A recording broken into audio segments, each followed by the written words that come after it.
नमस्कार दोस्तों, हमारी आज की इस कहानी का नाम है जिम्मेदारी। शाम को सुरभि जब ऑफिस से घर लौटी तो उसकी बुआ सास आई हुई थी। उसने अपना सामान रख अपनी बुआ सास के पैर छूकर उनका हालचाल पूछा। फिर वो कपड़े बदलने अंदर चली गई। बाहर आई तो उसकी सास ने सब्जियां काट दी थी। सुरभि ने चाय बनाई। तब उस तक उसका पति राकेश भी ऑफिस से आ गया था। चाय पीते वह खाने की तैयारी में लग गई। रसोई में सुरभि रोटियां बना रही थी तो राकेश टेबल पर खाना लगाने लगा। यह देखकर उसकी बुआ बोली, राकेश तू बैठ जा, बहू कर लेगी। अरे नहीं बुआ जी, यह तो मेरे रोज का काम है। खाना लग ही गया है, वह भी आ रही है, फिर मिलकर खाते हैं सब साथ में।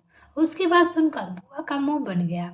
खाने के बाद राकेश ने सुरभि के साथ मिलकर सारे बर्तन किचन में रख दिए और फिर वह माँ और बुआ के साथ बैठकर बातें करने लगा। अगले दिन संडे था। बुआ और सुरभि की सास सुबह जल्दी उठ गए। नहाने धोने के बाद बुआ सास ने पूछा, बहू नहीं उठी अभी तक?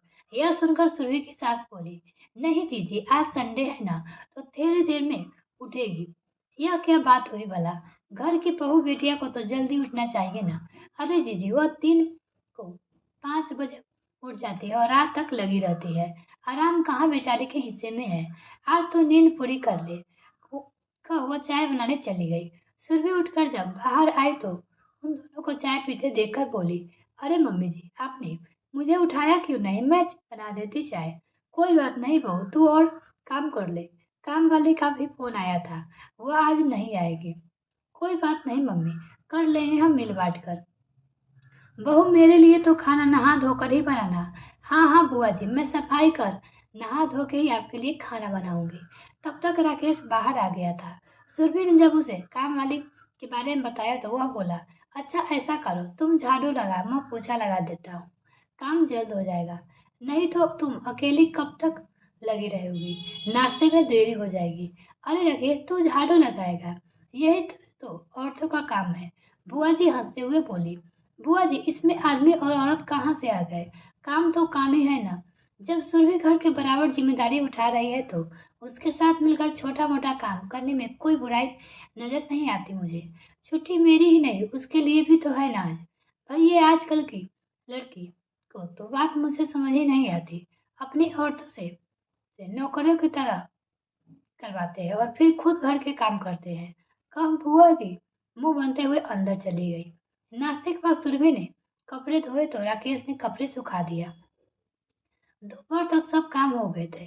खाना खाने के बाद जब दोनों ननद भाभी अपने कमरे में आराम करने गई तो सुरभि की बुआ सास अपनी भाभी से बोली, संतोष, यह क्या तूने अपने घर में अंधेगर्दी मचा रखी है? क्या हुआ जीजी, आप ऐसे क्यों कर रही हो? अरे तू ऐसे अनजान बनने की तो कोशिश मत कर। तुझे दिखता नहीं बहू कैसे हमारे राकेश को अपने इशारे पर नचा रही है? अरे नहीं जीजी, मेरी बहू तो बहुत सीधी है। घर बाहर की सारी जिम्मेदारी उसने ऊपर उठा रखी है। राकेश महीने में 10-12 दिन के लिए तो टूर पर बाहर रहता है, तो यही तो संभालती है सब। मुझे तो काम को हाथ नहीं बटाने देती। वो तो मैं अपनी मर्जी से थोड़ा बहुत कर लेती हूँ, तो इसमें कौन सी नई बात है संतोष? भूल गई हम लोग तो खेती बाड़ी घर बार ढोर डंगर का काम संभालते थे, चूल्हे पर रोटी बनाते थे। अब तो बहुत सारी सुविधाएं भी हो गई है। पहले तो सारा काम हाथ से ही करना होता था। सुबह से शाम तक कोल्हू के बैल की तरह लगे रहते थे। फिर भी हमने तो कभी न करवाए अपने आदमियों से घर के काम। एक बात सच सच बताओ जीजी, क्या आपका मन उस समय कभी नहीं आता था कि घर में थोड़ी बहुत कोई मदद कर दे? मदद की छोड़ो, कोई इतना भी कह दे कि बहू भी कितना काम करती है। गर्मियों में गज गज के घूट भर घूट घर में रोटियां बनाकर खुश होती थी। क्या हर समय सास ससुर टोका टोकी पसंद आती थी? पति पत्नी चाहकर भी एक दूसरे के मन की बात नहीं कर पाते थे। अगर कोई अपनी पत्नी की मदद करना चाहे तो जग हंसाई के डर से वह कदम पीछे खींच लेता था। हमें तो खुश होना चाहिए जीजी कि आजकल के बच्चे इतने समझदार है, एक दूसरे के दुख सुख को समझते हैं, दुनिया की परवाह किए बिना एक दूसरे का साथ मिलकर जिम्मेदारी को निभाते हैं।